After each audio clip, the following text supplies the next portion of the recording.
Baik, kita akan mulai. Bismillahirrahmanirrahim. Assalamualaikum warahmatullahi wabarakatuh. Waalaikumsalam warahmatullahi wabarakatuh. Selamat malam teman-teman semua. Salam sejahtera. Semoga kita senantiasa diberi kelimpahan kesehatan, kebahagiaan, dan perlindungan dari Allah, Tuhan Yang Maha Esa. Dan tentunya kita semua senantiasa mendapatkan kebahagiaan untuk diri kita, keluarga kita, dan teman-teman ya di sekitar kita. Nah, sebelum kita mulai, mari kita awali dengan berdoa ya. Silakan berdoa mulai.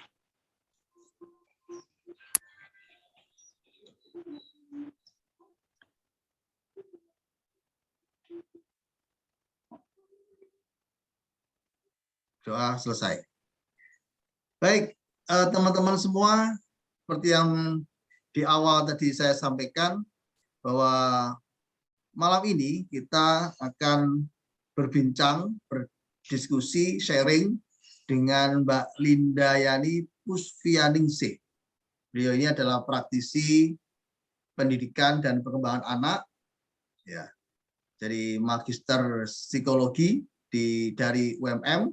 Dan hari ini beliau ada di Banjarbaru dan di sana beliau sedang mengembangkan sayap untuk mengembangkan sekolah inklusi di daerah sana, karena memang beliau lama ya mendampingi sekolah inklusi ya, sekolah luar biasa di beberapa sekolah di Kota Malang dan Batu. Nah, teman-teman semua, hari ini kita akan bicara tentang apa itu baterai kasih sayang. Nah, saya juga baru tahu ini sebetulnya, ya. Nah, ini juga menjadi menarik bagi saya. Apa ini sebetulnya yang dimaksud oleh Mbak Linda, baterai kasih sayang? Kalau saya tahunya itu baterai ABC, ya, baterai nasional, gitu ya, baterai everyday, dan sebagainya itu ya. Nah, ini ada yang baru, kita ya, mereknya itu adalah kasih sayang. Nah, saya kira ini akan menjadi bahasan yang menarik ya, karena disampaikan oleh Mbak Linda, seorang praktisi dan punya pengalaman yang cukup banyak di bidang perkembangan anak. Nah, tentunya saya tidak berpanjang lebar, saya minta Mbak Linda untuk menyampaikan ya slide yang sudah dibuat. Ini nanti akan saya sampaikan ke teman-teman semua, karena kebetulan ini cukup banyak ya, 48, dan mungkin nanti akan dicicil oleh Mbak Linda ini pembahasannya, ya, penyampaiannya. Sehingga mungkin nanti di minggu berikutnya ya, atau mungkin 2 pertemuan berikutnya nanti kita akan ketemu lagi dengan Mbak Linda untuk meneruskan terkait dengan apa ini baterai kasih sayang. Silakan Mbak Linda, monggo dimulai saja. Ini saya bantu share untuk PowerPoint-nya. Sudah terlihat teman-teman semua PowerPoint-nya? Sudah, Bapak. Oke. Silakan Mbak Linda. Ya. Waktu dan tempat saya persilahkan. Ya. Oke. Terima kasih. Assalamualaikum warahmatullahi wabarakatuh. Waalaikumsalam. Apa kabar semuanya? Ayah Bunda. Waalaikumsalam wabarakatuh. Kabar baik. Baik, Mbak Linda. Alhamdulillah. Mudah-mudahan kita selalu diberikan kesehatan dan keberkahan ya. Dimanapun kita berada, selalu sehat dan tetap semangat. Untuk kali ini kita akan sama-sama belajar tentang bagaimana sih dan apa yang dimaksud dengan baterai kasih sayang. Mungkin benar Pak Sohib yang sampaikan tadi, biasanya kita taunya cuma baterai ini ya, baterai ABC, baterai Eveready. Nah ini saya pun juga alhamdulillah pas dapat materi ini langsung saya sampaikan ke beberapa teman. Jadi terutama di pendidikan anak usia dini, alhamdulillah bulan-bulan kemarin kami sudah roadshow ya dari daerah Banjarbaru, Banjarmasin, Insya Allah untuk kedepannya sampai Kalteng, ya, bisa semua jangkauan Kalimantan. Nah, di sini kita sharing santai aja materinya karena sangat banyak, mungkin nanti akan saya singkat, dan untuk materi berikutnya mungkin yang berkaitan dengan anak berkebutuhan khusus. Kalau ini secara umum dulu, karena baterai kasih sayang ini bisa kita berikan baik kepada anak kita, anak didik kita, atau bahkan pada pasangan kita. Nah, kita mulai dulu. Nah, di sini menjadi orang tua itu sebuah anugerah ya. Jadi pasti setiap anak itu berharga. Siapa sih yang nggak suka punya anak? Kira-kira ada enggak ayah bunda yang ada di sini? Nah, pastinya semua kalau mendapatkan anak itu menjadi suatu anugerah. Dan Mungkin setiap malah ada yang mau anak. nambah nih Mbak Linda. Kenapa Pak? Mungkin bukan nggak suka, tapi malah suka sehingga mau nambah terus ini anaknya. Nah, betul Pak, betul. Jadi setiap anak itu adalah istimewa karena setiap orang terlahir sebagai seorang bintang. Jadi setiap anak itu unik. Itu yang wajib kita syukuri dulu. Jadi ada beberapa kasus di mana ada orang-orang yang mungkin sangat mengharapkan anak tapi sampai lama perkawinan belum diberikan. Tapi ada yang beberapa kasus kita dengar setiap paginya di berita, ada yang sudah punya anak dibuang, mohon maaf. Atau mungkin kalau anaknya terlahir dengan berkebutuhan khusus, biasanya mereka tidak mengakui. Nah, itu yang harus kita sinkronkan ya, bahwa setiap anak yang kita terima itu adalah sebuah anugerah. Kita harus camkan itu dulu dalam hati kita. Karena apa? Pada saat kita mendidik anak, sama seperti yang disampaikan beberapa minggu yang lalu, bahwa kalau kita misalkan ada sakit hati ya, dalam mendidik anak, pasti juga akan menjadi anak yang punya rasa sakit hati juga. Ya. Jadi itu yang harus kita rubah ya pikiran itu. Nah, sebelum kita memasuki materi inti, kira-kira di sini kita mengenal generasi dulu. Kira-kira ada enggak ya Bapak Ibu yang ada di sini generasinya generasi silent? Ini generasi silent ini yang terakhir tahun 22 sampai 45. Nah, generasi silent di sini sangat bertanggung jawab untuk menunjukkan kemampuan mereka menjadi pemimpin dan menangani tugas penting. Jadi saat itu memang mereka berlomba-lomba, generasi yang lahir pada tahun ini, mereka berlomba-lomba menjadi seorang pemimpin. Nah, generasi yang kedua, tahun 46 sampai 64. Ini generasi baby boomer. Nah, kira-kira di sini ayah bunda ada yang termasuk generasi baby boomer?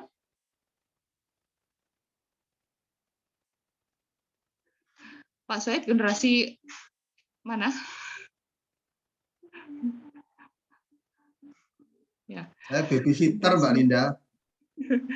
Nah, generasi baby boomer di sini mereka yang bekerja keras untuk mensejahterakan anak, nggak suka dikritik tapi suka mengkritik. Jadi makanya kalau kita punya orang tua yang terlahir di generasi ini, biasanya mereka kan memiliki anak lebih dari satu ya. Dan mereka bisa mendidik semua itu. Dan mereka akan mengatakan ke kita gini, kamu itu anak baru 2 aja, ngomel tiap hari. Dulu mama ini anak 12, bisa menangani semua. Benar nggak Pak? Betul. Generasi pada tahun itu seperti itu ya. Jadi mereka memang beranggapan bahwa banyak anak, banyak rezeki itu pada generasi itu. Dan mereka bekerja keras untuk mensejahterakan anak-anaknya. Lalu generasi yang berikutnya, tahun 65 sampai 79, itu termasuk generasi X, di mana di sini mulai terjadi keseimbangan kehidupan kerja dan sangat penting. Terus mereka juga ada masa transisi. Mungkin banyak dari kita yang generasi X ya. Lalu yang berikutnya ada generasi Y, jadi kelahiran 80 sampai 95. di mana di sini pendidikan lebih baik, namun ada kesenjangan tajam antara kekayaan ekonomi dengan tingkat pendidikan. Tetapi pada generasi ini, jiwa entrepreneurnya sangat tinggi. Nah, kalau saya ini termasuk generasi Y. Ya. Jadi saya lahir di tahun antara ini. Lalu di generasi Z, itu tahun 96 sampai 2010, di sini juga sudah banyak perubahan, ekonomi mulai global, terus optimis dan sangat terdorong dengan ambisi pribadi, dan mereka lebih memprioritaskan popularitas. Nah, yang kita hadapi saat ini adalah generasi Alpha, yang terakhir di tahun 2011 sampai 2025, di mana anak-anak yang lahir pada tahun ini, mereka terlahir pada teknologi yang sudah sangat modern. Jadi tidak heran kalau misalkan anak-anak usia 3 tahun saat ini, atau mungkin 2 tahun lah, mereka sudah ngerti istilahnya tentang gadget ya. Jadi mereka misalkan di foto aja sekarang usia 3 bulan, wah sudah sadar kamera tuh.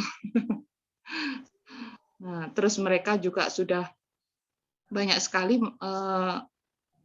melihat hal-hal dari gadget tersebut. Itu yang menjadi masalah pada generasi sekarang. Memang kita tidak bisa memungkiri hal itu karena perkembangan zaman, terus juga kita harus diikuti di mana pembelajaran juga sekarang banyak yang online, pastinya waktu tiap hari pun anak juga terpaku pada gadget tersebut. Nah, kita lihat nih gambar, kita ada beberapa gambar. Nah, ini kalau zaman dulu, bisa Bapak Ibu lihat, ya Bunda lihat di sini, kalau dulu nih, yang gambar di atas, anaknya main di luar terus, pasti dijewer disuruh pulang, segera pulang, kalau sampai main di luar sampai sore. Tapi ya sekarang, kebalikannya. Jadi hanya di rumah terus main HP sampai ibunya menyuruh keluar. Ayo main di luar sana, jangan di rumah terus. Masa main HP terus? Nah, seperti itu. Kondisi anak-anak kita sekarang seperti itu. Lalu yang gambar sebelahnya, kita lihat. Mereka masih suka bermain dengan nih pasir ya, dengan kotor-kotor. Nah, tapi sekarang apa? Mereka dihadapkan di sebuah layar monitor ini ya. Yang mereka asik sendiri. Sudah nggak mau yang kotor-kotor. Lalu yang berikutnya. Nah, kira-kira nih gambar yang sebelah kiri. Ayah Bunda, bisa enggak menerangkan? Kalau yang dulu apa, yang sekarang apa? Coba saya ingin tahu nih dari Ayah Bunda. Kira-kira apa? Silakan. Bisa ditebak, Pak. Untuk hukumannya Oh, beda ya. Silakan yang bisa. Nah ini Ya, betul bentuk Mas hukumannya Sugiarto. beda ya. Jadi Ya, zaman dulu hukumannya itu kalau beda, dihukum tapi itu di pojok kalau ruangan. di ruangan ya. Sekarang hukumannya cukup di wifi-nya dimatikan, kuota nggak diberi gitu. Nah, iya betul, Pak. Kalau dulu dihukum di pojokan gitu ya, Pak ya. Sudah takut tuh sampai kucing-kucingnya ikut dihukum ya, Pak ya. Ya, kalau sekarang nih hukumannya langsung matikan wifi rumah ya, gitu aja. Lalu yang sebelahnya, kira-kira apa nih, teman-teman yang lain? Nah, ini yang atas nih. Ada pertanyaan, how was your day? Today I got in math. Ya, Lalu yang bawah, check out my video on YouTube and you will find out. Nah, kira-kira apa nih, Bapak? Ya, Bapak Fik Sugianto nih. Kreativitas kayaknya anak-anak sekarang ya. ya Ya. anak Bunda. sekarang Kreatif anak sekarang ya, Bu. jadi Lebih kalau kreatif sekarang ya? jawabannya ya Bu ya, jawabannya untuk anak sekarang itu cukup ya. Aku sudah kok lihat di video saya di YouTube, Ibu bisa lihat. Nah, kalau yang dulu ya cerita tuh, oh hari ini matematikanya bagus ya kan? Betul betul Pak, betul. Atau nilainya jelek Mami, kok jelek gitu ya. Iya. Iya. Bunda tadi suara Bunda siapa nih?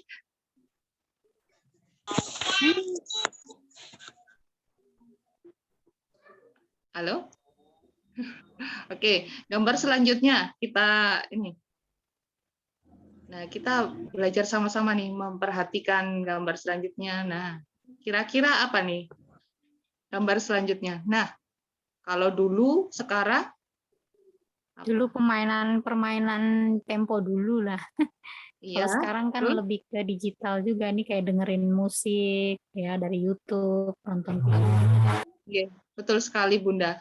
Jadi kalau dulu sebenarnya permainan-permainan tradisional itu kan mengajarkan ke anak untuk bersosialisasi, bekerja sama. Ternyata sekarang lebih pada ini ya, pada teknologi yang baru. Jadi mereka nggak bakalan tahu. Coba ditanya aja permainan kayak bentengan tuh mereka tahu nggak? Soalnya kalau dulu kita bermain itu kan bagus ya. Jadi kalau sekarang nih lebih ke individu, betul nih kata Pak Bagus ya. Jadi lebih ke individual kalau sekarang. Oke, kita lanjut gambar berikutnya. Nah ini yang gambar yang pertama nih. Can you hear me? Nah ini kalau ini kan termasuk mainan tradisional juga ya. Dari dulu kalau pas pelajaran tentang IPA kita biasanya disuruh buat gini ya, kaleng sama kaleng terus dengan benang lah, itu sudah senang sekali. Sekarang mereka nggak akan tahu permainan ini. Nah lihat aja permainan sekarang, mereka lagi asik main game, begitu dapat telepon aja mereka juga ekspresinya marah-marah. Nah seperti itu. Jadi mereka nggak mau diganggu. Lalu yang gambar sebelahnya, dulu kalau disiapkan makanan pasti kita seneng banget, apalagi kalau yang nyiapin nenek nih. Wah, seneng banget nih, makanan favorit. Nah, tapi kalau sekarang nggak mau makan, langsung apa nih? Langsung pesen ya. Langsung pakai GoFood gitu. Nah, seperti itu. Nah, lalu yang berikutnya tentang cita-cita. Di gambar juga. Nah, kalau sekarang kalau dulu ditanya cita-citanya apa, dokter, astronot, presiden, seperti itu. Masih menggebu-gebu tentang cita-cita. Tapi kalau sekarang, ya YouTuber dong, kayak Atta Halilintar atau kayak siapa, seperti itu. Jadi mereka berpikirnya sudah mengikuti model yang sekarang, seperti itu. Nah, ini adalah beberapa hal yang memang kita tidak bisa menghindari, karena ini terjadi pada anak didik kita atau mungkin putra-putri kita sendiri. Ini memang sudah zamannya, tapi bagaimana kita mengantisipasi agar walaupun mereka berada di teknologi yang modern, serba canggih, tetapi tidak menghilangkan norma-norma yang ada, terus juga tidak menghilangkan kaidah-kaidah ya yang ada, terus tetap mereka bisa tahulah sopan santun itu apa, tanggung jawab itu apa, walaupun teknologi ini semakin berkembang. Nah, kita masuk ini. Nah, sebelum kita tahu apa baterai kasih sayang itu, kita perlu pelajari dulu perbedaan otak pada laki-laki dan perempuan. Nah, di sini perlu Bunda dan Ayah ketahui bahwa banyak perbedaan ternyata yang ada pada otak anak laki-laki dengan perempuan. Nah, ternyata pada otak kiri anak perempuan itu berkembang lebih cepat daripada otak kiri anak laki-laki. Artinya, di sini anak perempuan akan mampu berbicara lebih awal dan lebih baik dibandingkan dengan anak laki-laki. Anak perempuan juga mampu membaca lebih awal serta belajar bahasa dengan lebih cepat. Jadi itu yang membedakan perkembangan antara anak perempuan dan anak laki-laki. Jadi ayah dan bunda sekarang bisa pahami kalau misalkan nih si kakak perempuan, adiknya laki-laki, terus jangan lagi membandingkan, kok nggak kayak si kakak ya, dulu itu kakak pinter gini-gini, kok adik lama ya. Nah, tidak seperti itu ya. Jadi jangan membandingkan anak. Nah, karena memang susunan secara otaknya berbeda ya. Jadi kalau anak perempuan dari lahir perkembangan otak kanan kirinya itu berjalan seimbang. Sedangkan kalau anak laki-laki itu yang berkembang duluan adalah otak kanannya. Nah, jadi otak kanan anak laki-laki ini berkembang terus itu sampai pada usia 18 tahun. Nanti setelah usia 18 tahun itu akan diimbangi dengan otak kirinya. Jadi mereka yang sudah lulus SMA, terus mau kuliah itu mereka sudah mulai tahu dengan tanggung jawabnya. Jadi memang akan banyak main-mainnya kalau untuk anak laki-laki. Jadi itu yang harus kita pahami. Kalau misalkan cara belajar nih pasti beda anak perempuan dan anak laki-laki. Karena ini tadi perkembangan otaknya pun juga berbeda. Nah, ini untuk memahami perbedaan otak anak laki-laki dan perempuan. Nah, ini otak kiri lebih ke bahasa ya, bahasa, menulis dan membaca, terus otak kanan musik dan sebagainya ini. Nah, disinilah perbedaannya. Jadi otak kanan untuk anak laki-laki ini berkembang lebih dulu dibandingkan dari anak perempuan.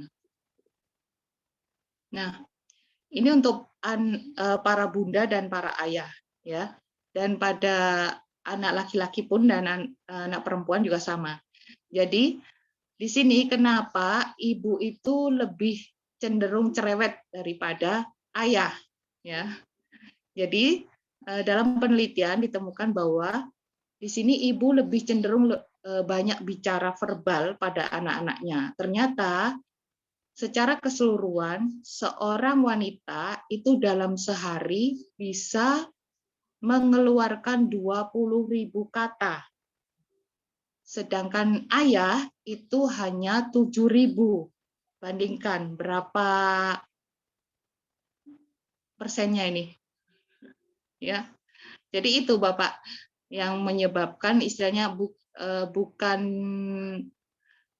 kenapa wanita cerewet enggak ya, tapi itu kelebihannya. Jadi secara verbal seorang ibu ini ada 6.000 sampai 8.000, lalu bunyi vokalnya 2.000 sampai 3.000, gerakan tubuhnya 8.000 sampai 10.000.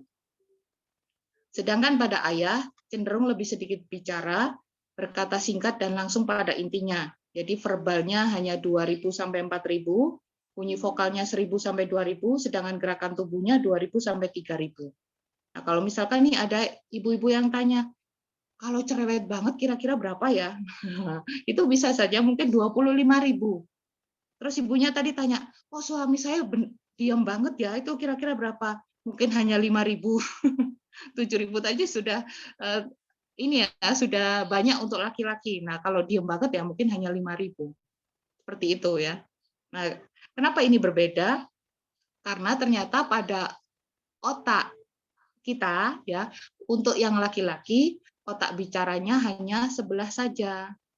Sedangkan untuk yang perempuan, otak bicaranya ada di kedua belah otak ini. Nah, itu ya ayah. Jadi ayah di sini, para ayah nih mulai memahami ya kenapa para ibu ini banyak berbicara. Nah, bagaimana para ayah mengantisipasi seperti itu ya. Nah, sama. Jadi kalau misalkan nih kita lihat pada anak kita, biasanya kalau anak laki-laki atau orang laki-laki sudah fokus dengan satu pekerjaan lebih dari 15 menit, maka dia akan fokus ke pekerjaan itu dan pendengarannya sedikit menurun. Bukan berkurang ya, pendengarannya menurun. Benar nggak, Pak Sohib, Pak Sugianto, atau mungkin ayah yang lain? Jadi kalau anak laki-laki pun seperti itu. Kalau misalkan dia sudah mempelajari sesuatu atau bermain gadget gitu ya, lebih dari 15 menit, coba ayah bunda panggil. Pasti mereka tidak respon. Karena apa? Mereka sudah fokus dengan hal itu. Dan bagaimana cara kita memanggilnya? Tidak perlu teriak. Kita perlu datangi aja, lalu kita pegang, nak, misalkan. Makanya sudah siap tuh. Nah, itu. Jadi para bunda pun juga seperti itu ya. Kalau misalkan si ayah sudah fokus lebih dari 15 menit, nggak usah teriak-teriak lagi. Misalkan dipanggil nih biasanya 1, 2, 3 kali kan langsung teriak ya. Ih, mana sih telinganya? Misalkan nih, jangan seperti itu. Jadi datangi aja, tepuk pundaknya. Terus bilang, "Ya, itu makannya sudah siap." Gitu aja. Jadi mereka akan fokus sama pada anak laki-laki pun juga seperti itu. Jadi kita nggak perlu teriak-teriak lagi begitu karena kita lihat oh ya lebih dari 15 menit oke lah kita datangi ya. Sekarang itu. bukan ya makannya sudah siap Mbak Linda. Ya, itu GoFood-nya sudah datang. Oh iya. Iya. Iya, betul-betul. Nah itu jadi para ayah dan para bunda paham ya. Jadi kalau misalkan kita lihat aja aktivitas ayah nih kalau sudah lebih dari 15 menit, misalkan dia lagi bersihin motor kah atau mungkin bersihin taman, sudah kita nggak perlu teriak-teriak lagi, langsung datangi aja dibelai pundaknya, jangan dipukul, dibelai. Itu seperti itu. Sama anak laki-laki pun juga seperti itu ya. Nah, di sini yang membedakan lagi adalah belahan antara otak kiri dan kanan pada laki-laki dan perempuan ya. Di sini kita lihat bahwa ada salah satu serat saraf yang disebut corpus callosum itu ternyata pada wanita lebih tebal dibandingkan laki-laki. Nah, apa yang terjadi karena hal ini? Nah, gambarnya adalah berikutnya. Perempuan mampu mengerjakan berbagai pekerjaan yang tidak saling berhubungan dalam satu waktu. Betul, para bunda? Ya, karena kita korpus kolosumnya lebih tebal, maka kita bisa mengerjakan sesuatu dalam satu waktu, beberapa pekerjaan dalam satu waktu. Ini ada gambarnya nih, belum setrika, belum masak, belum cuci piring, nanti belum mendampingi anak-anak yang lagi daring. Nah, seperti itu. Masak sambil nonton Ayah. sinetron itu bisa. Iya, betul Pak. Ya, jadi ini Pak, ini ya para bunda kelebihan kita ya, karena itu tadi kalau pada laki-laki itu lebih tipis. Jadi memang mereka pada laki-laki itu lebih fokus ke satu pekerjaan dan sampai tuntas. Kalau perempuan bisa dengan berbagai pekerjaan juga tuntas. Walaupun kadang dengan ngomel-ngomel juga, ini setrikaan masih banyak, ini belum ini. Nah, tapi selesai juga gitu. Nah, lalu untuk yang perempuan itu penglihatan memiliki jangkauan penglihatan yang lebih lebar dibandingkan laki-laki. Kalau laki-laki itu penglihatannya lebih ke lurus ya, seperti terowongan. Betul seperti itu ya, ayah, para ayah nih. Betul Bu, apalagi ketika mengemudi Bu, pasti Ya, fokusnya di betul depan. Pak. Ya, Ya. kalau biasanya Bapak mengemudi, Bunda di sebelah ini ya Pak. Aduh itu awas itu minggir ada. Nah, seperti itu ya Pak ya. Kadang-kadang, itu ada tetangga kita loh, kemana? Nah, iya. Itu Pak. Udah Jadi lewat. bedanya itu. Kalau si ayah ini sudah tahu, sudah lurus aja. Oh ini tikungan ke sini, ini udah. Kadang si ibunya aja yang ini kita, saya pun juga seperti itu. Awas Pak, awas padahal masih itu. Kadang kalau bunda nih, misalkan bisa dilihat aja para bunda nih. Kalau si ayah misalkan nih naruh kunci sepeda motor di atas meja. Kadang kan ayah tanya, Bun, mana kunci sepeda motornya? Itu di atas meja. Misalkan nih sama bunda digeser aja sedikit. Si ayah pasti bilang gini, gak ada tuh, gak ada mana. Lalu si bunda datang, ini loh apa ini. Loh, tadi di sini. Nah, seperti itu ya. Itu katanya Mas Bagus itu. Makanya kalau udah ke mall lebih repot ya kalau ibu-ibu itu. Gitu.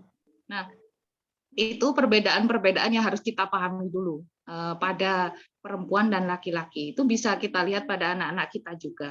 Nah, sekarang kita masuk di bahasa kasih sayang. Apa yang dimaksud dengan bahasa kasih sayang?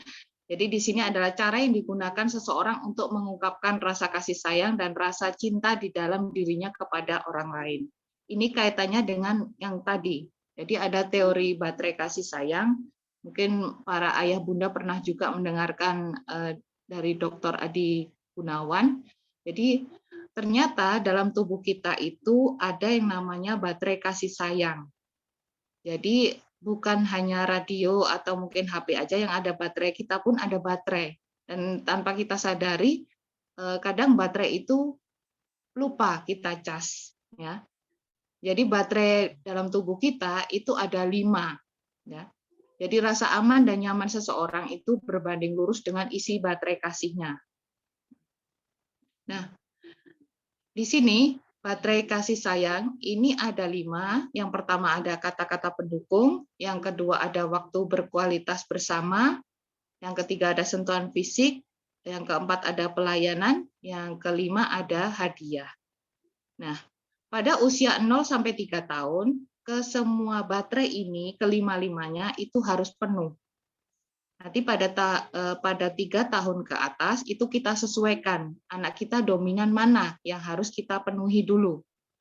Nah, biasanya nih ada kalau kata-kata pendukung nih biasanya sama sentuhan fisik seperti itu. Nah, kita lihat dulu. Nah, di sini baterai kasih sayang harus diisi setiap hari, minimal 3 hari seminggu. Ya. Ini bisa kita praktekkan juga nih ayah bunda pada pasangan kita masing-masing. Kira-kira kalau si ayah nih suka marah, baterai apa nih yang kosong? Nanti bisa dilihat bunda di sini ya. Terus ayah juga kalau istri yang sering marah, sering sewot, kira-kira baterai apa nih yang harus diisi penuh terus, nggak boleh sampai kosong seperti itu. Nah, baterai ini kaitannya dengan penyimpangan perilaku. Jadi kalau baterai itu kosong, ternyata penyimpangan perilaku adalah indikasi isi baterai sudah mencapai batas kritis minimal atau mungkin sudah yang merah banget. Nah, atau mungkin bahkan kosong sama sekali. Nah, ini susunannya.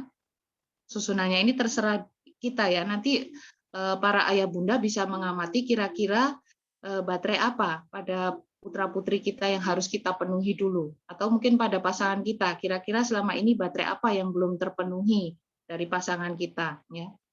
Lalu yang berikutnya, nah, yang pertama adalah baterai dengan kata-kata pendukung. Tipe dari kata-kata pendukung ini, kalau ayah bunda mengamati, kalau putra-putrinya sukanya dipuji, terus merayu orang tua, dan mengapresiasi atau mengucapkan terima kasih, mengucapkan rasa senang, baik dengan bahasa lisan maupun bahasa tubuh. Ini adalah ciri-ciri anak yang kata-kata pendukungnya harus penuh. Ya, jadi kalau misalkan Bunda punya anak yang suka dipuji, terus dia suka merayu orang tua, nah berarti dia kata-kata pendukungnya yang harus dicas duluan sebelum baterai yang lainnya. Nah, jika baterai kata-kata pendukung ini kosong, apa yang terjadi? Anak akan suka mengejek atau menjelekkan orang lain. Nah, jadi kalau misalkan Bunda atau mungkin ada para guru yang gabung di sini, kalau misalkan lihat muridnya, dia suka mengejek atau menjelekkan orang lain, kemungkinan baterai kata-kata pendukungnya kosong. Ya, di sini orang tua harus jeli tentang hal itu. Lalu yang berikutnya, kalau orang tua tahu anaknya, misalkan nih suka mengejek, berarti kan baterainya tadi kosong. Kita memberitahukannya juga dengan kata-kata pendukung. Misalkan contoh nih, Andi, ibu sayang sama kamu. Kamu anak laki-laki yang baik. Ibu senang kalau kamu menyayangi adik. Ibu sedih kalau kamu mengejek adik. Seperti itu. Jadi bukan dimarahi, tapi kita berikan juga kata-kata pendukung. Dan itu harus konsisten. Kita harus pahami dulu, kira-kira, oh iya, kalau anak ini sering mengejek, berarti kemungkinan baterai ini yang kosong. Itu yang harus kita lakukan. Nah, lalu yang berikutnya, mereka yang dengan baterai kata-kata pendukungnya harus penuh duluan, itu mereka juga akan senang pada saat mereka belajar baca Quran nih. Berikan kata-kata pendukung pada Ananda pada saat akan baca Quran dan juga setelah baca Quran. Misalkan sedikit atau banyak yang dia capai dalam belajar itu, berikan kata-kata pendukung. Jangan dibandingkan ya, jangan diremehkan. Masa sih seminggu sudah belajar nggak hafal-hafal, misalkan seperti itu. Nah, itu harus kita hindari ya. Lalu yang kedua kaitannya dengan sentuhan fisik. Sentuhan fisik ini di mana anak-anak yang suka sekali menunjukkan rasa kasihnya dengan sentuhan. Misalkan anak yang suka dipeluk, dicium, atau dia suka gelendot ke orang tuanya, atau mungkin suka colak-colek gitu. Nah, mereka dengan sentuhan ya. Nah, itu berarti baterai sentuhan fisiknya harus full. Apa yang terjadi jika baterai ini kosong? Maka anak suka mencubit, menggigit, memukul. Nah, bunda-bunda nih mungkin yang ada di PAUD atau mungkin yang ada di SD, kalau tahu siswanya suka cubit, suka menggigit, atau memukul temannya, kemungkinan baterai sentuhan fisiknya kosong. Apa yang Bunda lakukan pada saat misalkan ini terjadi di sekolah? Berikan sentuhan fisik, peluk dia, dirangkul ya. Lalu kita elus ya, atau mungkin boleh di kepala, atau mungkin di bahu, seperti itu. Kalau misalkan dia merasa nyaman, nah berarti memang dia perlu baterai sentuhan fisiknya ini harus penuh. Ya, seperti itu. Lalu yang berikutnya, nah untuk anak-anak yang dengan baterai sentuhan, jika anak suka memukul adik atau mungkin temannya, katakanlah bahwa Anda tidak suka jika ia memukul temannya atau adiknya. Jadi katakan hal tersebut sambil merangkul atau mengusap kepalanya, seperti yang saya sampaikan tadi. Jadi ini akan membuat kebutuhan psikologisnya terpenuhi. Lalu yang berikutnya adalah baterai dengan waktu berkualitas bersama. Di sini adalah tipe anak-anak yang suka ditemani dalam mengerjakan sesuatu. Ya. Dia juga suka mendampingi orang tua dalam mengerjakan sesuatu. Misalkan nih ayahnya lagi nonton TV, dia tiba-tiba deket. Terus habis itu ibunya sedang masak atau apa, dia tiba-tiba ikut. Nah, itu berarti dia baterai yang harus penuh adalah kualitas waktu bersama. Ya. Apa yang terjadi jika baterai ini kosong? Maka timbul anak yang suka menyendiri. Ya. Dia apa-apa sukanya sendiri atau mengunci diri dalam kamar. Nah, apa yang harus kita lakukan? Luangkan waktu dengan anak sambil menemaninya beberapa menit. Hindari memaksa anak untuk melakukan kegiatan dan beri waktu agar tumbuh kemauan sendiri dari anak.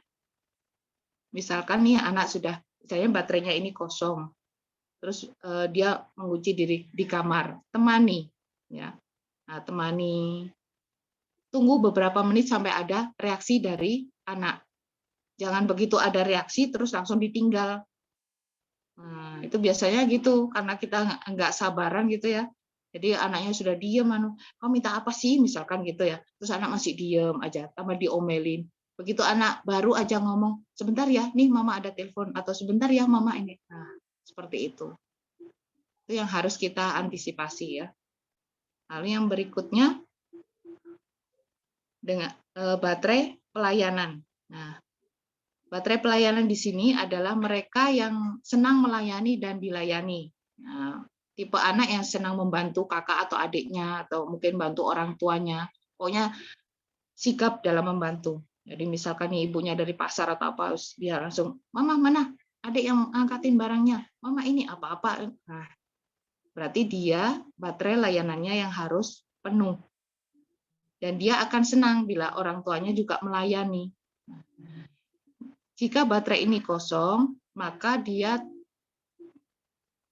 menjadi anak yang suka menjadi bosi, atau mungkin meminta dilayani dengan cara kasar. Misalkan ada mbak yang bantuin di rumah, dia mungkin mintanya dengan bentak-bentak, mbak ambilkan ini, mbak ambilkan itu, seperti itu. Ya. Terus sering membuli temannya. Nah, itu berarti baterai layanannya kosong. Oke.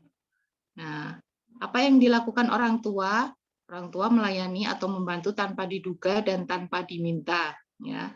Jadi kita berikan pengertian, ya. Kalau dia suka istilahnya membantu kita, terus dalam hal apa, misalkan nih bahaya atau tidak, misalkan dia bunda lagi masak, terus dia tiba-tiba ikut ambil pisau, bunda ini tetap kita arahkan ya. Oh ya hati-hati kita hargai, gitu ya. Jadi jangan langsung dilarang, jangan sana aja, seperti itu. Lalu yang berikutnya baterai hadiah. Ya. Yang terakhir adalah baterai hadiah, di mana baterai hadiah ini apapun yang diberikan akan dijaga dengan baik sekalipun buatan sendiri. Nah, tipe anak-anak yang baterai hadiahnya ini harus penuh, itu biasanya dia suka membuat sesuatu, lalu diberikan ke bundanya. Entah itu berharga atau tidak, biasanya buat tulisan kah, misalkan hanya dengan tulisan I love you mama, I love you papa, misalkan seperti itu, terus diberikan ke orang tuanya, terus kita terima dan kita simpan. Nah, itu dia yang sangat senang sekali. Nah, itu berarti dia baterai hadiahnya yang harus penuh. Dan hadiah di sini tidak harus materi ya. Jadi misalkan dia membuat sesuatu, ada nih tipe anak yang suka membuat sesuatu, terus habis itu, "Mama lihat ini, bagus kan gambarnya, ini buat Mama." "Oh terima kasih sayang." Nah seperti itu responnya. Jangan yang, "Ih gambar apaan sih? Jelek ini." "Udah serah-serah." Nah atau mungkin, "Apa sih mengganggu aja." Nah biasanya kan seperti itu ya. Nah itu kita harus lihat apakah apapun yang dia berikan tetap kita hargai ya, kita ucapkan terima kasih gitu, atau mungkin kita simpan. Nah, jika baterai ini kosong, maka dia akan menjadi anak yang pelit atau tidak suka berbagi. Nah, kalau ayah bunda atau bunda yang ada di PAUD atau di SD misalkan nih ada siswanya yang pelit banget atau tidak suka berbagi, nah itu berarti baterai hadiahnya kosong. Itu yang harus dipenuhi. Nah, itu baterainya tadi Pak Sohib ya. Jadi ada 5. Itu kita bisa lihat pada putra-putri kita atau mungkin pada pasangan kita sendiri bisa ya. Jadi hal ini bisa mengantisipasi terjadinya perilaku-perilaku yang menyimpang sejak dini. Kita bisa praktekkan juga pada, mohon maaf kalau ayah bunda memiliki anak-anak spesial. Mereka pun juga 5 baterai ini harus terpenuhi. Jadi kita lihat aja baterainya mana yang dominan kita penuhi duluan. Nah, kalau kelima-limanya ini harus penuh. Memang 0 sampai 3 tahun kelima-limanya harus kita penuhi semua.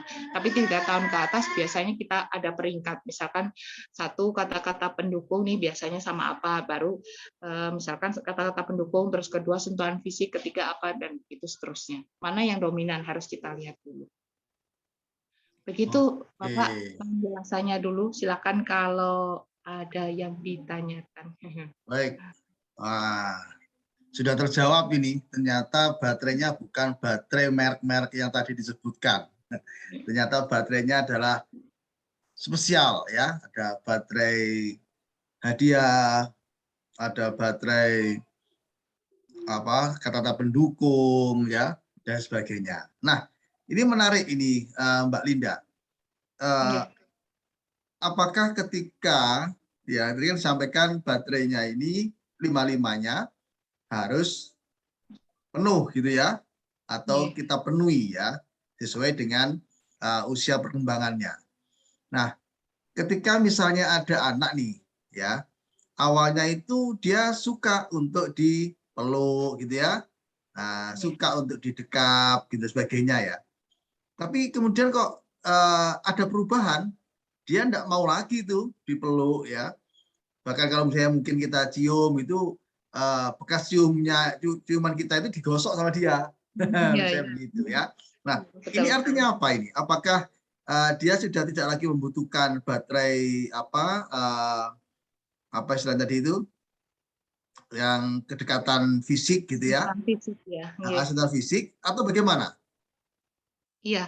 Jadi ini Pak, memang benar. Jadi sesuai dengan usia perkembangannya juga. Jadi misalkan nih kalau para remaja biasanya kan nggak mungkin lagi ya, misalnya kalau kadang bunda atau ayah nih suka meluk atau mereka juga ada rasa malu kan, sudah ada rasa malu, iri sih ngapain sih mama iya.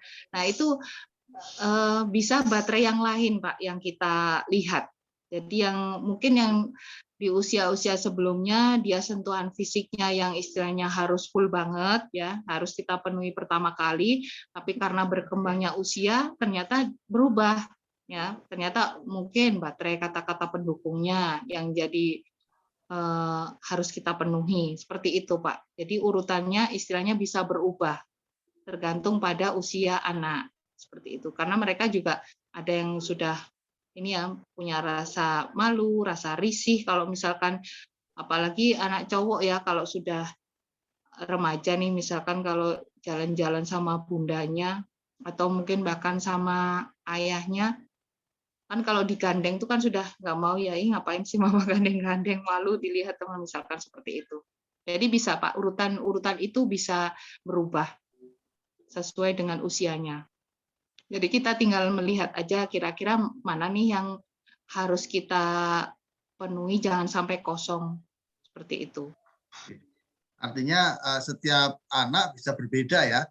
Iya, beda Pak, pasti beda. Oke. Ada yang istilahnya dari awal memang dia yang kualitas waktu bersamanya yang harus full. Sementara dengan sentuhan enggak, kan ada Pak yang seperti itu. Iya. Ya. Karena saya mengalami itu, anak saya yang masih kelas 4 SD itu, ya, itu kalau saya cium itu sudah mulai digosok itu, penciumannya itu, ya laki-laki, jadi tidak Iya. menunggu remaja gitu ya. Mungkin dia sudah Makanya dilihat mulai, nih, kira-kira iya, dilihat. Kalau bundanya Pak, maksudnya? kalau dari Bunda Malah, kira-kira baterai apa nih Pak? Ini Yang baterainya FID penuh ini, semua nih Pak sudah. ya. Nah ini ada pertanyaan nih dari Pak Sugianto tadi ya. Oke, Bagaimana monggo. mengatasi perbedaan karakter generasi? Nah, misalnya generasi orang tua itu X, ya, sementara generasi anak itu Z. Nah, ini bagaimana nih cara berkomunikasi ya terkait dengan baterai tadi itu ya? Iya. Jadi memang benar Pak, mungkin lebih ke pola asuh ya Pak. Jadi pengasuhan yang efektif sekarang adalah lebih pada pengasuhan positif. Tidak lagi bisa kita menerapkan pengasuhan zaman kolonial dulu. Jadi kalau dulu kan kita terpakunya di otoriter seperti itu ya. Jadi kita memang lebih ke positive parenting, di mana komunikasi positif itu harus kita lakukan. Terus juga jangan ada labeling. Nah, itu harus kita hindari ya, atau mungkin membandingkan. Biasanya kan dari kita, apalagi nih, mohon maaf, generasi muda ya, yang dengan menikah dengan usia muda, biasanya mereka kan juga masih ini ya, ada penyesuaian. Jadi misalkan anak nangis terus langsung di label apa, misalkan maaf ya, nakal, kamu tuh nakal, tiap hari minta ini harus dipenuhi misalkan. Nah, nakal itu kan sudah istilahnya ini ya, labeling ya. Lalu juga atau mungkin kalau ada kakaknya pinter sementara adik biasa aja, kamu tuh nggak seperti kakakmu. Nah, kita membandingkan, itu yang harus dihindari Pak. Jadi kita harus mengembangkan pengasuhan positif itu, di mana komunikasinya pun harus positif. Kita mulai dari komunikasi positif, terus juga pola asuhnya tadi yang positif, jangan ada bullying atau mungkin labeling atau mungkin yang lainnya, ya semuanya kita harus ke arah positif tadi. Kita memang nggak bisa menghindari Pak dengan kemajuan teknologi ini, tapi apa yang harus kita lakukan adalah kita sesuaikan dengan mereka. Istilahnya kita lihat kemampuan anak kita seperti apa. Makanya kita pahami nih, mulai sekarang kita belajar pahami perbedaan laki-laki dan perempuan. Misalkan cara mengasuh anak laki-laki itu seperti apa. Nah, saya bilang tadi kalau anak laki-laki jangan disalahkan kalau misalkan anak laki-laki ini belajarnya dengan bermain, karena memang masa bermain mereka lebih panjang dibanding anak perempuan gitu. Jadi mereka sebenarnya dengan bermain itu mereka juga belajar gitu kalau untuk anak laki-laki. Nah, beda dengan anak perempuan tadi karena memang susunan otaknya pun juga berbeda. Jadi yang misalnya kalau laki-laki seperti yang saya sampaikan tadi, otak kanannya berkembang lebih cepat dibanding otak kiri, sedangkan yang perempuan otak kanan kirinya berkembangnya seimbang. Jadi itu Pak, kita tidak bisa mengelak dari yang namanya teknologi. Sama seperti HP, sekarang keluar merek ini, nanti 4 jam kemudian atau berapa jam kemudian keluar merek yang lain. Terus kita juga tidak bisa menghindari, istilahnya sekarang kan pembelajaran juga dalam masa pandemi kan pembelajarannya juga online. Kita kan juga harus mendampingi ya.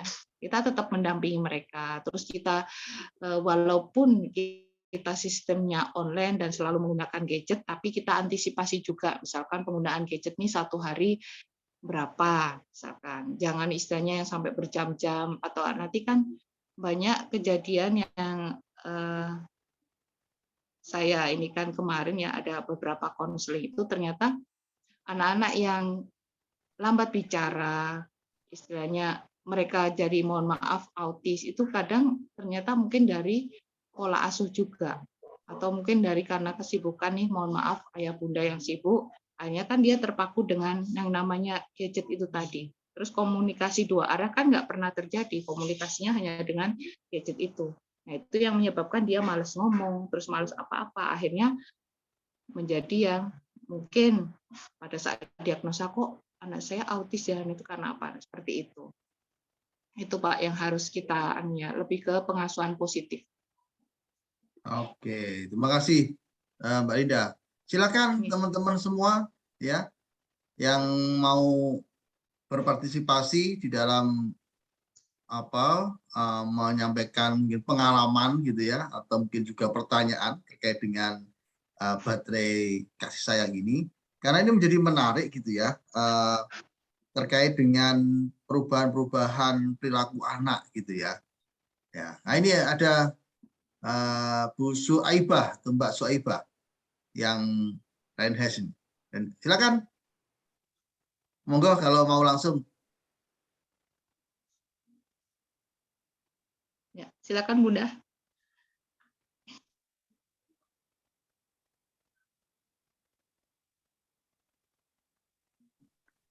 Silakan kalau mau bertanya langsung boleh, ini mumpung ada pakarnya ini. Nah, oke, mungkin sambil menunggu Bu Saibah ya untuk bertanya. Nah, ini Mbak Linda ya, terkait dengan yang baterai tadi ya, 5 baterai itu ya. Ini kan dikatakan harus diisi setiap hari gitu ya. Minimal Ya, 3 betul, Pak. hari seminggu. Ini gimana maksudnya ini? Iya.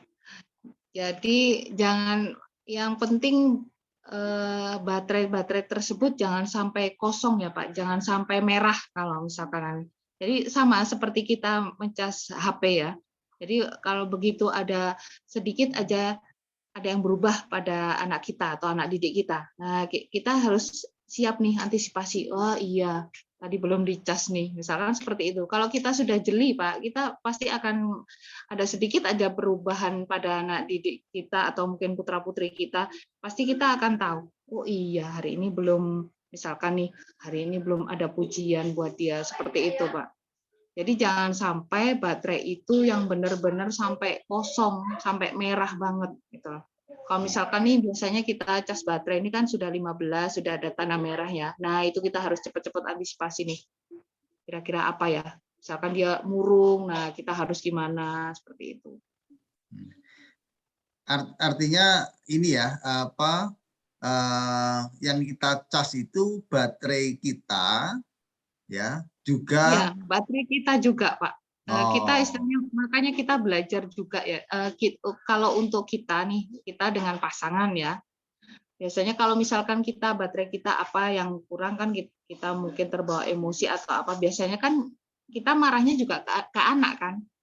Nah, itu kita juga harus sadari juga kira-kira apa ya yang pasangan kita pun juga harus menyadari misalkan kita lagi uring-uringan atau apa ya istriku ini kenapa ya, atau mungkin suamiku ini kenapa ya marah-marahan seperti itu, Pak.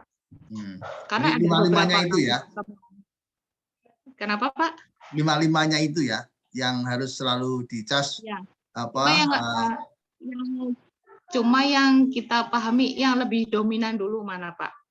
Biasanya kalau misalkan pada anak-anak kan kita ada kan anak yang misalkan sayang banget sama mama, sayang banget sama papa. Nah, itu berarti baterai apa tuh? Yang kalau dia suka sekali gitu, atau mungkin mau tidur, dia suka cium-cium dulu atau apa. Nah, berarti itu baterainya yang harus full, selalu full, sebelum baterai-baterai yang lain.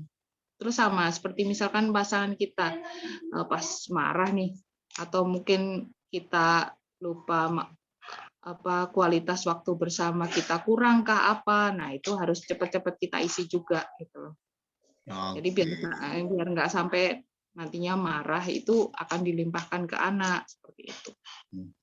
Oke, nah terkait dengan tadi Mbak Linda, silakan ya teman-teman semua boleh langsung bergabung untuk bertanya ya, atau ada di kolom chat silakan ya.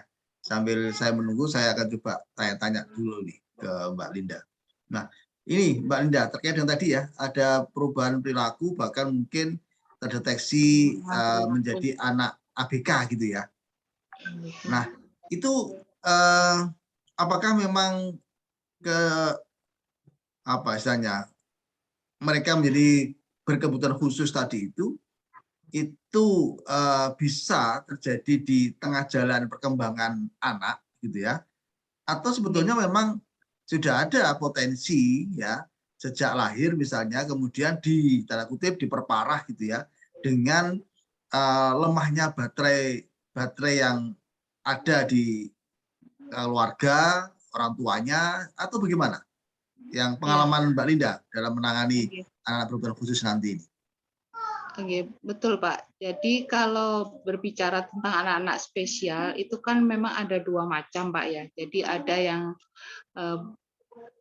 berkebutuhan khusus secara permanen, ada yang sementara. Jadi yang permanen itu dalam artian memang dia mohon maaf terlahir dengan mungkin hambatan ya. Mungkin entah itu hambatan penglihatan, pendengaran atau apa. Sedangkan yang bersifat sementara itu biasanya mungkin karena dia menjadi berkebutuhan khusus mungkin karena kondisi, entah itu kondisi ekonomi atau mungkin karena bencana alam atau mungkin karena kecelakaan atau mungkin karena pola asuh. Nah, beberapa kasus yang sedang kita pelajari di sini, kenapa banyak sekali anak-anak speech delay saat ini. Ternyata setelah kita lakukan observasi, kita lakukan wawancara dengan orang tua, kebanyakan mereka memang dari, mohon maaf, orang tua yang sama-sama bekerja. Terus anak ini kadang di rumah mungkin dengan mbaknya yang nemenin. Nah, kadang di satu sisi si mbak ini kan nggak mau repot nih Pak. Jadi biar anak ini nggak nangis, gimana caranya kasih aja HP.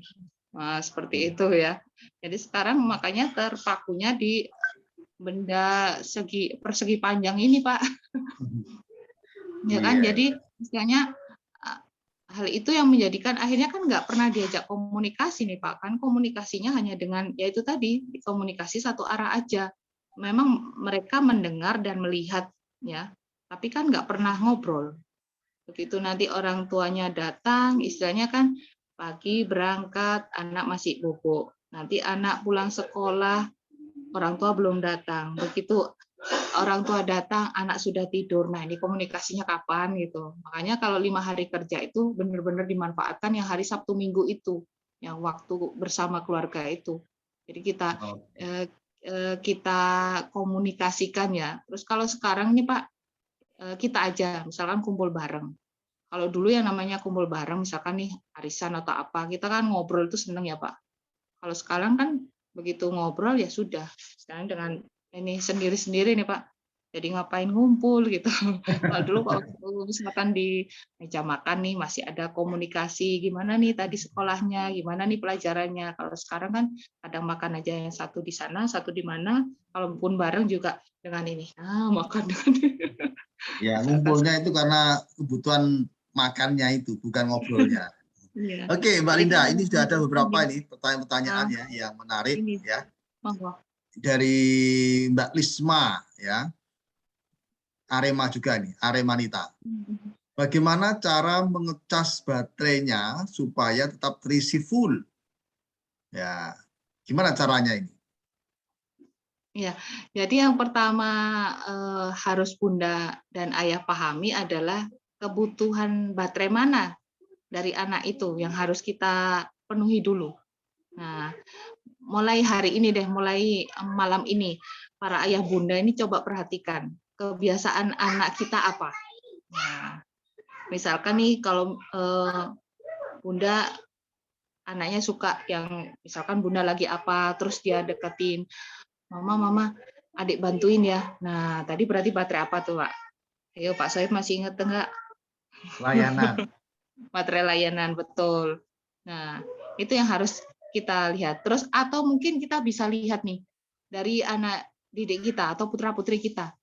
Misalkan dia tiba-tiba suka nyubit, suka mukul. Nah, berarti itu wah iya sentuhan fisiknya nih kosong seperti itu.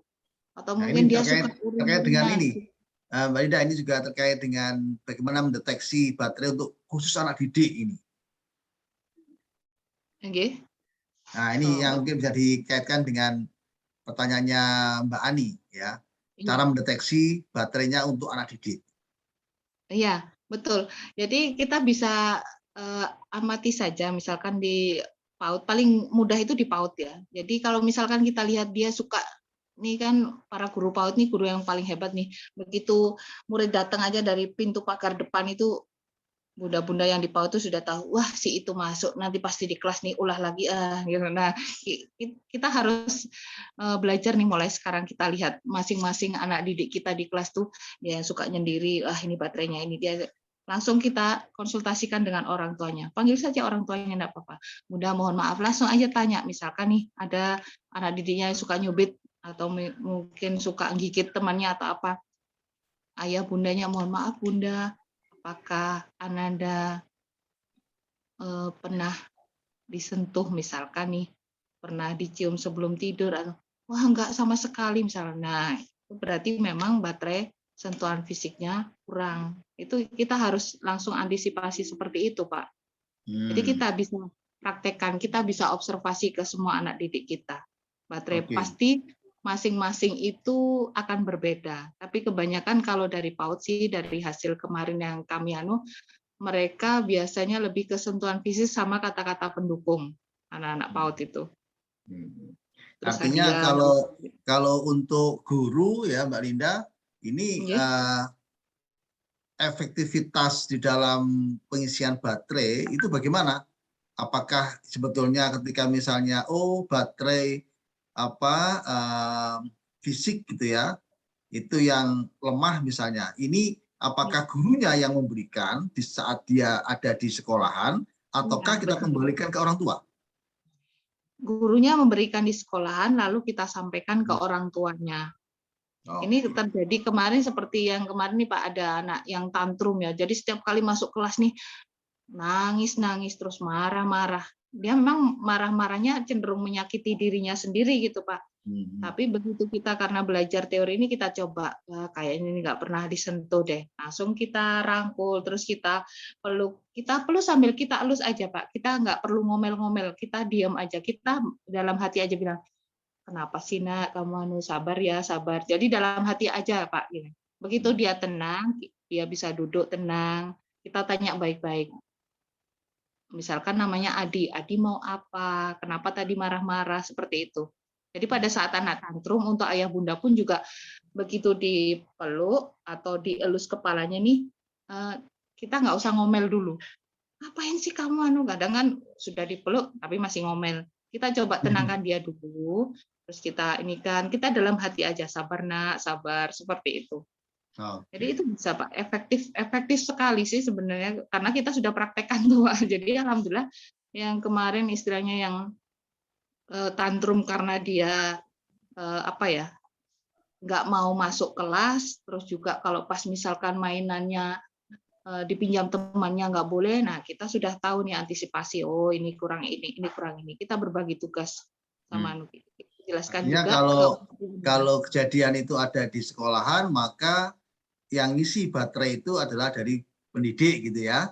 Nah, pendidik dulu, lalu kita sampaikan, kita harus kolaborasi dengan orang tua. Percuma kalau misalkan guru di sekolahnya sudah mempraktekkan, sementara di rumah tetap dibiarkan, Pak. Jadi ya tetap aja istilahnya, akhirnya dia menemukan sisi kenyamanannya dengan bu gurunya kan, tapi dengan orang tuanya nggak dapat, seperti itu. Oke, nah baik. Nah ini ada juga ini di kolom chat ini pertanyaan dari Mbak Suaibah gitu ya, terkait dengan beliaunya ini ya. Jadi beliau mengatakan, saya adalah pribadi yang sering kali susah mengendalikan diri dalam berucap, baik itu pada pasangan maupun pada anak. Nah apalagi pas saatnya datang bulan gitu ya. Nah, kalau datang matahari tidak ya, tapi bulan datang, nah itu ya. Nah ini gimana nih cara mengatasinya ini Mbak Linda? Iya, memang itu manusiawi juga ya Pak terjadi. Cuma itu tadi kita harus belajar mengendalikan diri kita dulu. Kita emosinya sebisa mungkin kita kendalikan emosi kita. Terus juga istilahnya seperti yang materi yang disampaikan Pak Murdok yang lalu ya Pak ya. Jadi karena ada sakit hati itu juga ternyata kan berpengaruh juga ya pada perilaku anak. Nah, baterai pun juga seperti itu. Jadi pada saat kita nih marah-marah, kadang secara nggak sadar kita ini ada baterai kita yang kosong, tapi kita nggak sadar. Tapi kita bisa tanya langsung dan nggak perlu malu untuk tanya ke pasangan kira-kira dalam seminggu ini apa sih yang kira-kira berubah dari aku, misalkan gitu si Bunda ini tanya. Si ayah menjelaskan aja, iya dalam seminggu ini Mama ini sudah marah berapa kali ini. Oh iya, karena kita sudah belajar baterai ini berarti oh iya Pak, berarti bateraiku ini perlu dicas. Nah, saya langsung harus ini juga. Nah, kalau si ayah nggak ikut ini dijelaskan aja. Jadi baterai apa ini yang harus dicas? Jadi kita harus ini dulu Pak. Memang kita harus kendalikan emosi kita dulu. Itu memang secara teori sih mudah, tapi secara praktek ya itu susah Pak. Dan harus dilakukan secara konsisten juga. Kita kalau misalkan sekarang gagal, kita besok coba lagi. Sekarang gagal, seperti itu. Jadi sama seperti ini Pak. Kalau misalkan kita nih seharian marah, entah itu sama anak kita atau sama pasangan kita, usahakan pada saat anak kita atau pasangan kita tidur ya, pada saat malam sudah lelap kah apa, kita minta maaf ya. Kita minta maaf, kita lakukan aja tiap hari. Misalkan Mama minta maaf ya karena hari ini Mama sudah marah-marah nih sama adik, atau misalkan Mama minta maaf ya Pak, hari ini Mama sudah uring-uringan. Nah, begitu ada reaksi, misalkan entah itu kedutan mata kah, atau mungkin ada senyum simpul, biasanya kan secara nggak sadar ada ya Pak gerakan refleks yang berarti sugesti kita masuk. Insya Allah pada saat bangun pagi itu anak-anak akan bangun dengan yang ceria, terus si ayah yang masih merengut aja, insya Allah bangun pagi itu juga dengan wajah yang sumringah gitulah Pak. Jadi itu. Ya. Jadi cara maafinnya pun juga berbeda ya Pak ya. Jadi yang benar adalah maafin Mama minta maaf ya. Jadi jangan maafin Mama ya. Itu beda Pak ternyata. Jadi Mama minta maaf ya, Papa minta maaf ya, seperti itu. Jadi kalau maafin Mama ya, maafin Papa ya, itu kesannya kita memaksa ke anak kita. Gitu.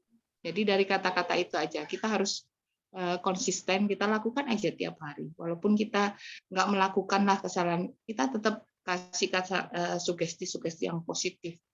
Misalkan hari ini nggak marah, aman-aman aja, tetap aja kita berikan misalkan Mama terima kasih ya, gitu aja. Jadi anak-anak nih selain baterai yang harus penuh nih, jangan lupa mengucapkan minta tolong, terus terima kasih seperti itu ke anak.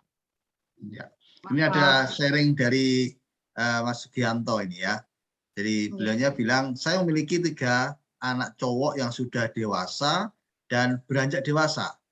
Nah, untuk mengatasi kendala perbedaan karakter tersebut, biasanya beliau itu mencoba menyamakan frekuensi dengan mereka bertiga. Jadi kebetulan menemukan satu topik pembicaraan, ya, misalnya mengenai sepak bola atau sport yang lain. Nah, dari situ kemudian beliau sering menyisipkan pembicaraan tentang pelajaran, kuliah, maupun pekerjaan. Nah, jadi betul. Jika ada masalah, biasanya itu beliau menerapkan jembatan komunikasi di antara ketiga anak tersebut. Ini sharing dari beliau, ya. Nah, kemudian pertanyaan ini terakhir ya. Nah, kayaknya dari Mbak Ani. Kalau anak emosional dalam arti jika merasa nggak bisa, ya, marah, ya, sampai bisa banting barang. Nah, apakah ada kaitannya dengan baterai yang kosong ini, Pak? Iya, betul sekali, Pak. Kemungkinan kadang anak ini ada rasa ketakutan kan, misalkan nggak bisa, takut dimarahi, itu kita flashback aja, kita lihat ke belakang lagi. Kira-kira saat itu kita pernah nggak ya mengucapkan sesuatu yang bikin dia itu jadi mindsetnya seperti itu. Misalkan gini, maaf nih para bunda dan ayah, pokoknya kamu harus dapat nilai bagus, misalkan gitu. Pokoknya kamu harus juara 1.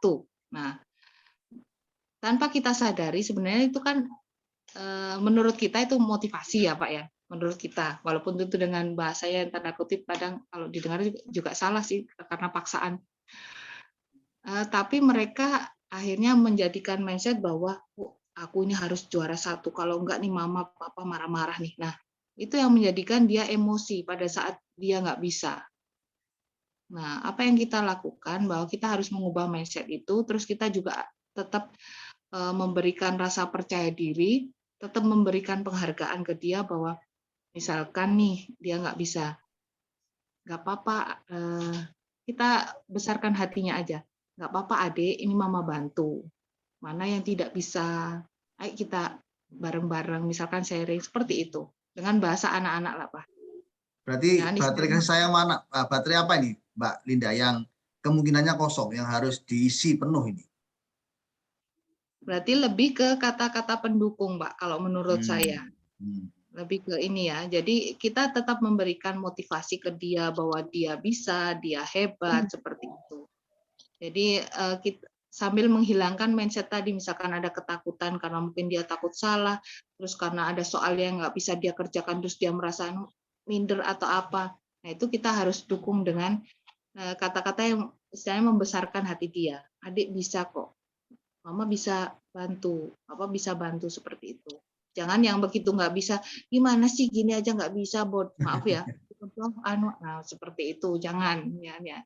Karena kalau misalkan itu tetap kita terapkan pada generasi-generasi kita saat ini, mohon maaf sekali, istilahnya mereka yang tadinya tidak apa-apa, istilahnya tidak menyimpang, jadinya ini sudah mulai ini Pak, ada penyimpangan gitu. Kita lihat kan kasusnya kemarin anak kelas 4 SD. Nah, itu mungkin juga baterai apa tuh yang kosong? Kasusnya bunuh diri 4 kelas 4 SD karena dia merasa beban tugasnya itu berat. Nah, itu ada sepucuk surat yang dia tinggalkan Pak sebelum bunuh diri, itu kelas 4 SD terjadi.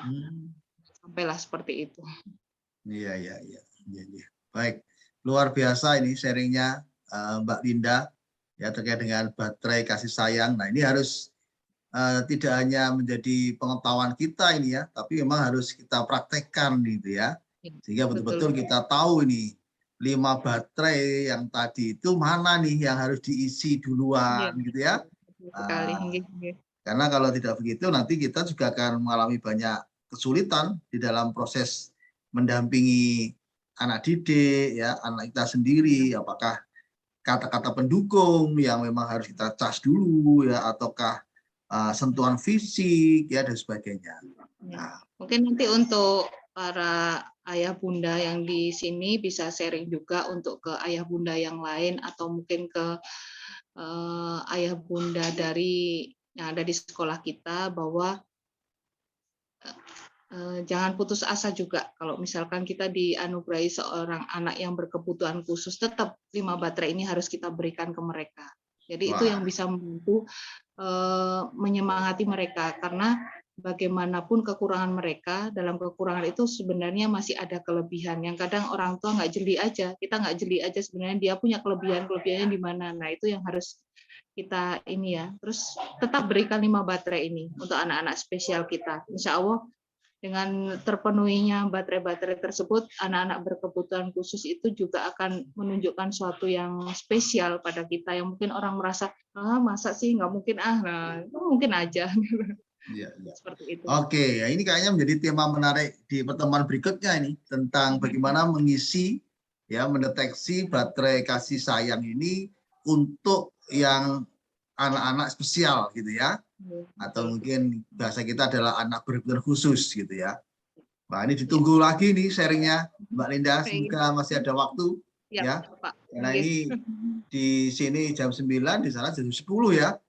Enggak apa-apa Pak. Iya. Baik, teman-teman semua ya, ini luar biasa ya, kita bisa mendapatkan pengetahuan baru tentang baterai kasih sayang ya. Insya Allah nanti materinya itu akan saya share ya di grup ya, untuk bisa dibaca-baca, mungkin juga disebarluaskan ke kolega ya. Syukur teman-teman kolega atau keluarga bisa diajak gabung ya di grup WA kita sehingga nanti setiap informasi tentang parenting ya atau mungkin webinar yang lain gitu ya dari kami itu bisa langsung bergabung tanpa harus mendaftar lagi ya. Nah, terima kasih ya, keren. Sebelum kita akhiri, boleh ya nanti kita buka dulu dong kalau bisa ya kameranya untuk berfoto bersama. Monggo, silakan ini yang bisa buka kamera boleh gitu ya agar kita tahu ya. Nah, ini ada Mbak Fatwa ya. Nah, sudah lama ini ya Mbak Fatwa. Kemudian silakan yang lain boleh bergabung. Nah, ini ada Bu Ani. Terima kasih sudah gabung. Ya, ada Mbak Suaibah. Silakan yang bisa membuka kamera boleh agar dibantu untuk diambil ya gambarnya. Monggo.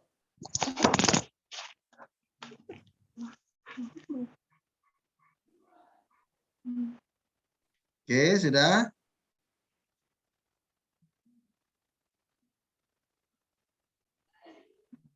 Oke. Silakan yang masih bisa membuka kamera. Oke. Ada 2 slide ini nggak salah ya. Oke, silakan. Boleh bergaya boleh gitu ya. Monggo dibantu. Ya, 1, 2, 3. Slide berikutnya. 1, 2, 3. Oke, sudah. Oke. Baik teman-teman semua ya. Mbak Linda, ada Mbak Nur Hidayati, ya, ada Mbak Indrawati, Afrilia, ya, ada Pak Sugianto. Saya panggil Mas saja ini biar lebih mudah. Mas dan Terima Mbak kasih semuanya ya. Terima kasih luar biasa sharing-sharing hari ini. Kita akan ketemu lagi ya 2 minggu ke depan ya, Kamis di Kamis minggu ketiga insya Allah ya. Izin live ya, izin live. Ya, terima kasih, mohon maaf ya. Semoga senantiasa dapatkan perlindungan dari Allah, dari Tuhan ya. Amin. Semoga selalu sehat, bahagia, dan kita sekeluarga senantiasa mendapat perlindungan dari Allah. Terima kasih. Amin. Mohon maaf. Selamat malam ya. Assalamualaikum warahmatullahi wabarakatuh. Selamat malam. Terima kasih Waalaikumsalam Mbak Linda, warahmatullahi wabarakatuh. Mbak Fatwa. Mbak Fatwa di mana ini? Salam, Pak. Iya, ini, Pak. Iya, dia Fatwa. Iya, Pak. Aduh, wah banget enggak soal ini, Pak ya. Semoga sehat terus, Mas Sohib dan Bapak Ibu yang lain. Alhamdulillah, Mbak Dia masih tetap sama wajahnya. Alhamdulillah. Ya, Oke, Pak. terima kasih ya. Kita live ya. Kita ketemu insya Allah 2 minggu lagi. Terima kasih semuanya.